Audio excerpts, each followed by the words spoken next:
नमस्कार, मैं हूँ डॉक्टर रोशनी टाक। एक बार फिर से वेलकम करती हूँ आप सभी का मेरे चैनल थर्ड आई एस्ट्रोलॉजी में एक बार फिर से और पूरे दिल से। आज बात करूंगी सावन विशेष में एक व्रत है जो कि कुंवारी कन्याओं के साथ में सुहागनों के लिए भी बहुत विशेष कर माना जाता है। जी हाँ, मैं बात कर रही हूँ मंगला गौरी व्रत की, जो कि सावन के महीने से शुरुआत करना काफी शुभ फल प्रददायी माना गया है। और इस बार 2021 में जो कि 25 जुलाई से सावन का महीना शुरू हो गया है, 26 तारीख का पहला सोमवार है और 27 जुलाई को पहला मंगला गौरी का व्रत शुरू हो रहा है। कुछ मान्यताओं के अनुसार ये व्रत नवविवाहिता शुरू करती हैं सावन के महीने में और पूरे 5 सालों तक करके और फिर इसका उद्यापन करती हैं। कुछ महिलाएं सावन के महीने में शुरू करती हैं, लेकिन जब तक वो करना चाहती हैं तब तक करती हैं, 21, 51 जो भी जिसकी जैसी मान्यता होती है, और उसके बाद में उद्यापन करती है। लेकिन कुछ लोग इसे सिर्फ सावन विशेष मानकर सावन के महीने में जितने मंगलवार आते हैं उतने मंगलवार को मां मंगला गौरी की पूजा अर्चना करके इस व्रत को संपूर्ण विधि विधान से उसी सावन के आखिरी मंगलवार को उद्यापन कर देते हैं, एक हवन करके। इस व्रत को इसलिए भी विशेष माना जाता है क्योंकि इसी सावन के महीने में मां गौरी ने भी अपनी पूजा अर्चना से भोलेनाथ को अपने पति परमेश्वर के रूप में पाया था। इस मंगला गौरी के व्रत में 16 अंकों का बहुत ही विशेष महत्व है। 16 कोई भी चीज आप माँ को अर्पित कर रहे हैं, चाहे वो श्रृंगार का सामान हो, जैसे श्रृंगार का सामान सुहागने माँ को अर्पित करते हैं, तो वो 16 नंबर्स में ही कीजिए तो बहुत अच्छा रहेगा। अगर आप कोई सूखे मेवे का प्रसाद चढ़ा रहे हैं, फ्रूट्स का प्रसाद चढ़ा रहे हैं, तो उसको भी 16 नंबर में कीजिए, 16 तरह के कीजिए। अगर आप माँ को पान चढ़ा रहे हैं तो 16 पान आप माँ को अर्पित करिए, क्योंकि 16 माँ का विशेष प्रिय फिगर रहता है इस पूरे मंगला गौरी व्रत के लिए।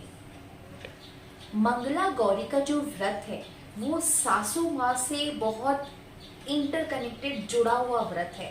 तो इस व्रत को धारण करने से पहले 2 चीजें बहुत अच्छे से आप ध्यान में रखिए कि पति की लंबी आयु के लिए, उनकी सलामती के लिए, उनकी बेटरमेंट के लिए, ग्रोथ के लिए मंगला गौरी का व्रत जो सुहागन स्त्रियां हैं वो धारण करती हैं। लेकिन क्या है ना, जैसे आप मंगला गौरी माँ है, तो जिस माँ से आपको आपके पति परमेश्वर मिले हैं, आपको आपका लाइफ पार्टनर कंपेनियन मिला है, अगर उसकी इज्जत आप नहीं करेंगी तो ये अधूरा सा होगा। कई बार सास बहुओं में छोटी मोटी खिटपिट हो जाती है, लेकिन जिस वक्त आप इस व्रत को धारण करें उस वक्त अपने आप को एक नए माइंडसेट में फ्रेम कीजिए, अलाइन कीजिए। पहले सबसे पहला थॉट ये होना चाहिए कि मैं ये पीस, प्रॉस्पेरिटी और ग्रोथ के लिए, ब्लिस के लिए, जॉय के लिए, हैप्पीनेस के लिए कर रही हूँ। तो सबसे पहले आपकी कोशिश ये रहनी चाहिए कि आप अपनी सास से अपना रिश्ता अच्छा बनाएं, मधुर बनाएं, अपने हस्बैंड से अपना रिश्ता अच्छा बनाएं। कई बार क्या होता है कि हम व्रत तो कर लेते हैं, लेकिन उसी दिन हम पति से भी झगड़ा कर रहे हैं, हमारी किसी बात पे मन मुटाव चल रहा है, हम उल्टा सीधा एक दूसरे को गुस्से में कुछ बोल देते हैं, तो ये व्रत करना फिर उतना फलदायी नहीं है। बिकॉज इससे आपके रिश्ते में क्या सुधार हो रहा है। हम कोई भी चीज करते हैं तो उसको हमें अपने मन और आत्मा बुद्धि से अलाइन करके एक बहुत ही सिस्टमैटिक ढंग से उसे देखना चाहिए। तो सबसे पहली बात कि आपको ये ध्यान रखना है कि आपका अपनी सास से रिश्ता अच्छा हो। अगर इन केस आपके रिलेशन बहुत अच्छे नहीं है, ट्यूनिंग अच्छी नहीं है, वो आपको कुछ कह देते हैं, आपको हर्ट हो जाता है, तो भी आपको ये ध्यान रखना चाहिए वो मेरी माँ बराबर है, मेरे पति की माँ है, मेरे लिए हमेशा रिस्पेक्टफुल रहेंगी, लवफुल रहेंगी, चाहे वो कुछ भी करे। जब आप एक कदम प्यार की तरफ बढ़ाएंगे तो उनका भी रिस्पॉन्स आएगा ही। तो इस बार व्रत एक नई शुरुआत के लिए कीजिएगा, तो जैसा मैंने कहा कि ये सास और बहू के बीच की एक डोर का व्रत है, तो इसमें अगर आप एक थाली तैयार करके अपनी सास को दे सकती हैं जिसमें 16 श्रृंगार का सामान हो, यदि आपके mother in law father in law दोनों हैं तो आप उन्हें दे सकती हैं। नहीं तो आप ये थाली तैयार करके माँ को अर्पित करके इस सुहागन स्त्री को दान भी कर सकती हैं। और यदि ही कुछ लड़कियां अपना मनचाहा पति पाने के लिए कर रही हैं तो भी वो किसी ब्राह्मण को ये 16 श्रृंगार की वस्तुएं दान में दे सकती हैं।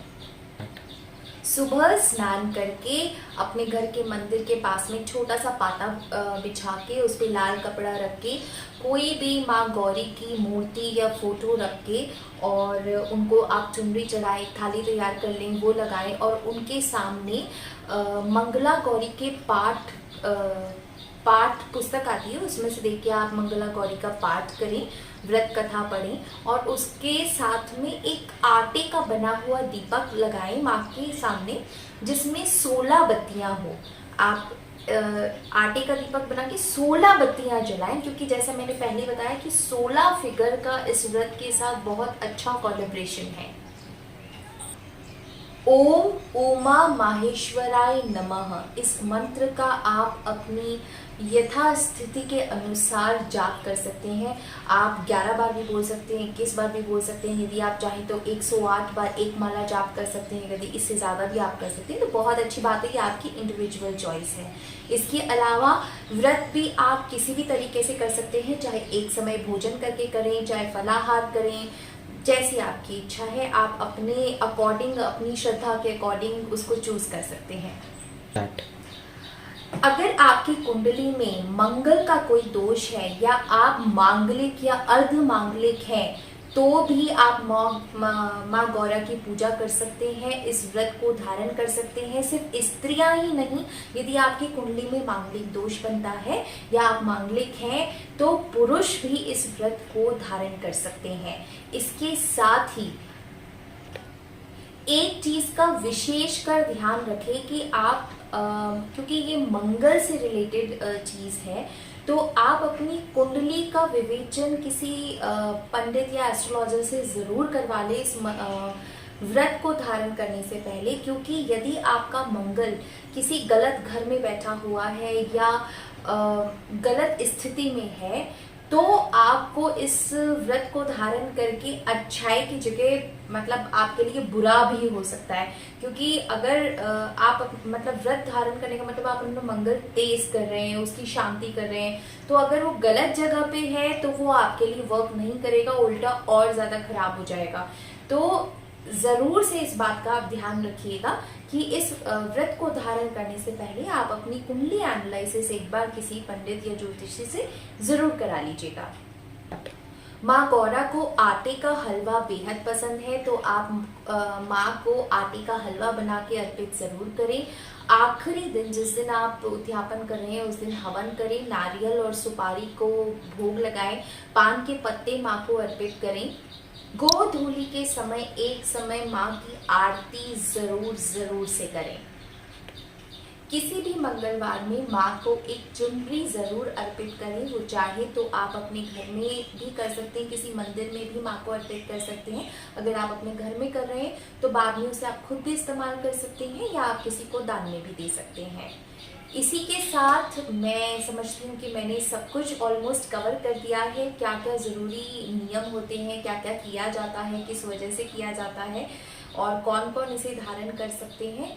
तो उम्मीद करती हूँ ये इन्फॉर्मेशन आप लोगों के लिए अच्छी इन्फॉर्मेटिव रही होगी।